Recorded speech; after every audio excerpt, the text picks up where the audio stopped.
Hey guys, my name is Marc Dressen. You're watching MDTV, and in this video I'm going to explain a step-by-step process of how you can learn the sidekick. So, stay tuned.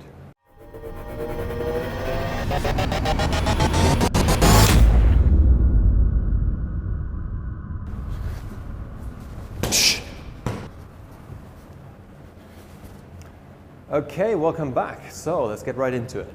Now, we're talking about the sidekick, and you've just seen some variations of it. You can kick it quite high, you can kick it low, you can kick it with stepping over. So there are lots of variations of this kick. Now I would count the sidekick as one of the three more or less basic kicks. So you've got the front kick, roundhouse kick, and the sidekick. Now I'm going to show you two variations of the sidekick.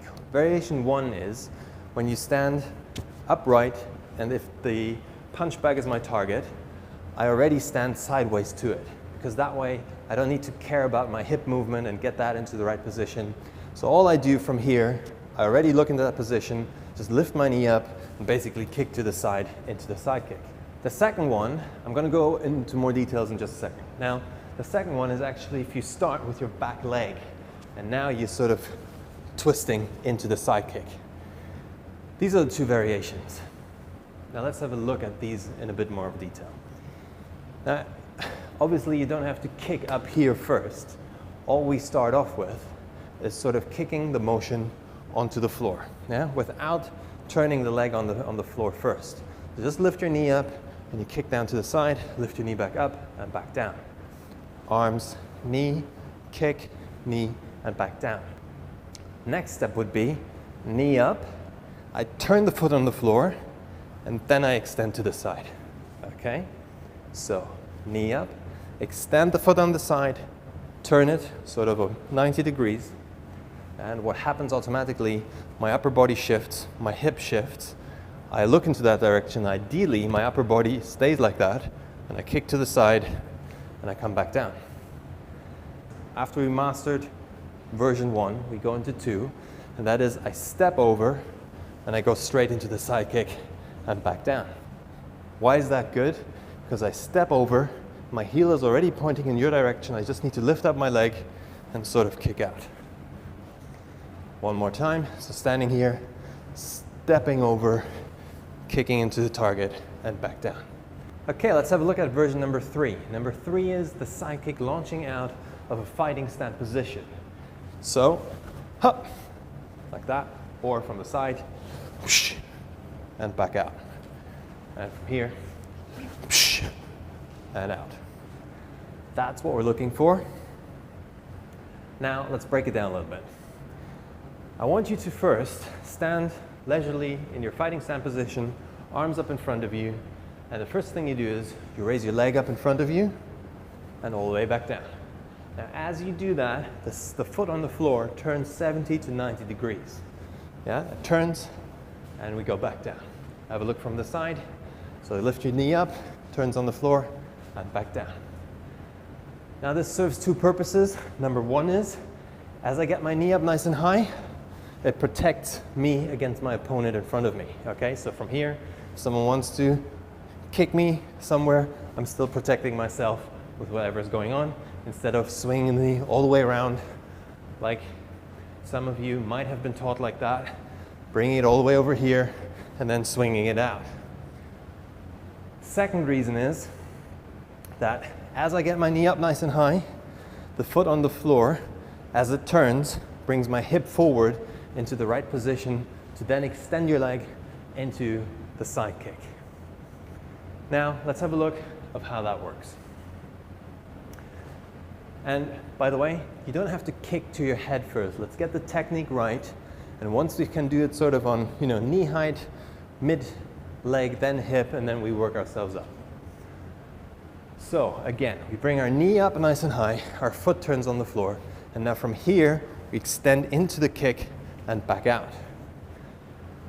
Now, what's important here? A couple of things. First, as I turn my hip in, the foot on the floor turns another 70 to ideally 90 degrees. So the foot is pointing into the direction of where I'm going to be kicking. The other thing is that the knee, you need to think of as moving on a line forward into the target. So from here, my knee is going to be moving that way into the target and back out, which is a common mistake of here and then just extending your leg like that. That's not the side kick. Side kick has or involves a motion of your knee towards the target. And that's also where you get the power from. The power doesn't come out of your quadriceps. It comes out of, the whole motion starting from the floor, acceleration, hip motion, and then into the target. So let's have a look again. So we bring our knee up nice and high. We twist in, we keep our upper body behind the hip. That's also important. And then from here, our knee moves sort of on a line into the target and all the way back out. Now, the difficulty might be, if you do it in slow motion, you might not be able to hold this position forever. So that's why, obviously, you want to do that later on a bit faster. But for the purpose of showing and explaining to you, I'm doing it just a bit slower. So what's the other thing we need to look at? As we raise our knee up, step 1, we turn the foot on the floor, step 2, we extend our knee into the target, step 3, and now let's have a look at the foot position. How should that actually be hitting the target? And this is quite crucial, because not only crucial, it's also where the difficulty lies between someone who has when you look at them in competitions, what separates the top from the average.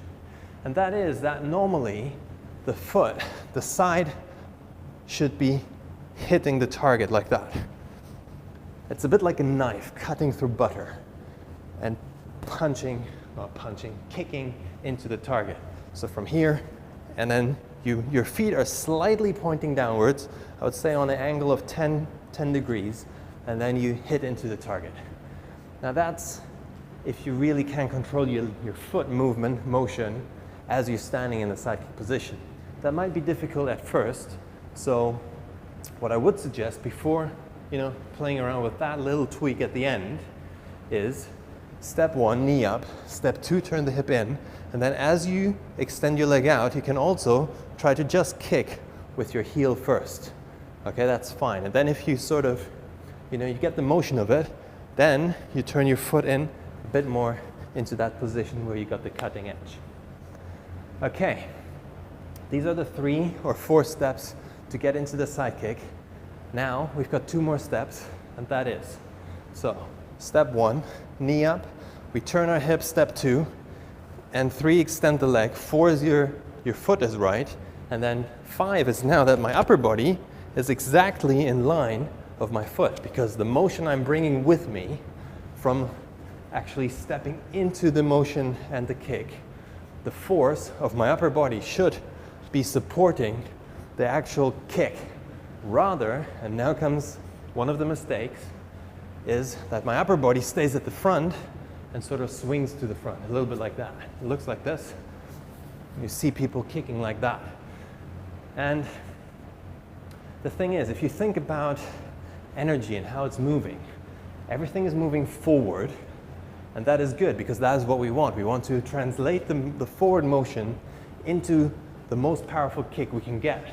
So if we're standing here and I'm sort of doing this and back down, the motion of my upper body or the force I'm creating is not going into the kick, it's sort of swinging on the side. That's why what you want is you want to stay behind your kick. You want to bring that into the kicking motion. That's also quite difficult, by the way. Now the last one, and this is where I find a lot of people have difficulties with this. Let's say you master all of these 5 steps, but number 6 is the crucial one, is where you actually, after hitting the target, pulling your leg back. So you're standing here, you kick and pull it back. Yeah? So from here, and you pull it back. The reason why is, it's the same with a punching motion. You punch into it. Whatever motion you do in terms of a fighting motion, the longer time you spend of leaving your hand in the target or whatever you're hitting, the more time the energy you're actually putting into the target has time to go back into your own body. It is of, you want to translate the force as fast as possible. And that's the same thing with the kick. Now with the kick, obviously, it's a bit harder because your arms you're able to control a little bit better most of the time. Okay, so let's have a look one more time at all the steps. So number one is I bring my knee up nice and high. Number two is I turn my hip in and my foot on the floor. Number three, I extend my knee onto the target. Number four, my foot is in the right position. Number five, my body is behind my leg. And number six is now I pull it back and all the way back down. So that's, I would say, one of the best ways of learning the side kick. Now comes the point where you can tweak this whole thing a bit more, because now these 6 steps I showed you are a bit like, okay, this is 1, this is 2, this is 3, 4, 5, 6, and so on. Obviously, that's not how it's going to happen. All of these steps, they melt and interlink together, meaning that, for example, step 2 and 3, where you actually turn the foot on the floor and your leg extends into the target, are mostly one. They sort of interlink. And if they don't, it's a bit of power missing. Let me show you.